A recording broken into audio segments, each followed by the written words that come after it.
അത് വളരെയധികം തെറ്റാണ്. അത് ഒരിക്കലും അത് പാടില്ല. അത് അംഗീകരിച്ചു കൊടുത്തുകൂടാ. അത് ഏത് ഭരണാധികാരികൾ ഭരിച്ചാലും അംഗീകരിക്കാൻ പാടില്ല. അത് തെറ്റല്ലേ? നിവർത്തിയില്ലാത്തവരല്ലേ ഇതൊക്കെ കൊടുക്കണത്. അവർക്ക് ചെയ്ത കാലത്തെ തെമ്മാടിത്തരമാണ്. സാധാരണക്കാരനായ പാവപ്പെട്ടവരെ ഉപദ്രവിക്കുന്ന എല്ലാ ഉദ്യോഗസ്ഥന്മാരാണ് കൂടുതലും. 75% ഉദ്യോഗസ്ഥരാണ് ഇതിൽ കളിക്കുന്നത്. അത് സർക്കാരാണ് നിയന്ത്രിക്കേണ്ടത്. അതെ, നിയന്ത്രിക്കേണ്ടത് ആരാ?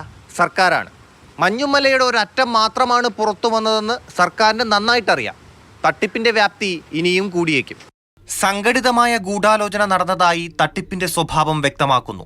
അതുകൊണ്ട് തന്നെ സംസ്ഥാന വ്യാപകമായി കോട്ടക്കൽ മാതൃകയിലുള്ള ക്ഷേമ പെൻഷൻ തട്ടിപ്പ് നടന്നിരിക്കാനുള്ള സാധ്യത സർക്കാർ തള്ളുന്നില്ല. ഇതിനോടകം പുറത്തുവന്ന ക്ഷേമ പെൻഷൻ തട്ടിപ്പുകളെക്കുറിച്ചുള്ള വിവരങ്ങൾ മുഖ്യമന്ത്രിയുടെ ഓഫീസ് ധനവകുപ്പിൽ നിന്ന് ശേഖരിച്ചിട്ടുണ്ട്. സംസ്ഥാന വ്യാപകമായി അനർഹരെ പെൻഷൻ പട്ടികയിൽ തിരികെ കയറ്റിയിട്ടുണ്ടോ എന്ന് കണ്ടെത്താനുള്ള നടപടികളാണ് സർക്കാർ ആലോചിക്കുന്നത്. ക്ലാരിറ്റി ഇല്ലാത്ത കാര്യത്തിനകത്ത് ഏതെങ്കിലും അത്തരം ഏജൻസികളെ സംബന്ധിച്ച് സ്റ്റാൻഡേർഡ് പ്രൊസീജിയറാണ് സാധാരണ ഈ ഇൻസ്പെക്ഷൻ്റെ ഭാഗമായിട്ട് ഇങ്ങനെ അന്വേഷിക്കണമെന്ന്. അല്ലാതെ അതിനപ്പുറത്തേക്കുള്ള കാര്യങ്ങൾ എത്തിയിട്ടേ ഇല്ല. നമ്മളിപ്പോൾ അതിനപ്പുറത്തേക്ക് ഒരു കാര്യം ഇപ്പോൾ കൺസ്ട്രൂ ചെയ്യേണ്ട കാര്യം നമ്മൾ ധാരണയിൽ എത്തേണ്ട കാര്യമില്ല. പേര് വിവരങ്ങൾ പുറത്തുവിടുമോ എന്ന ചോദ്യത്തിന് കുറ്റം ചെയ്യാത്തവർ പേടിക്കണ്ട എന്നാണ് മറുപടി. ഒറ്റ ഇൻറ്റൻഷനുള്ള തെറ്റായ കാര്യങ്ങൾ ആരും ചെയ്യാൻ പാടില്ല. അത്തരം കാര്യങ്ങൾക്ക് ആവശ്യമായ വകുപ്പുകൾ നോക്കി പരിശോധന നടത്തി ആവശ്യമായ നടപടികൾ സ്വീകരിക്കാൻ വേണ്ടി ധനകാര്യ വകുപ്പ് ആ വകുപ്പുകൾക്ക് കൊടുത്തിട്ടുണ്ട്. പെൻഷൻ ഗുണഭോക്താക്കളുടെ യോഗ്യത കണ്ടെത്താൻ ധനകാര്യ പരിശോധനാ വിഭാഗത്തിന്റെ അന്വേഷണവും വ്യാപകമായ വിജിലൻസ് പരിശോധനകളും സർക്കാരിന് മുന്നിലുണ്ട്.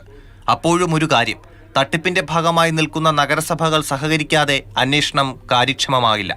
മാതൃഭൂമി ന്യൂസ്, തിരുവനന്തപുരം.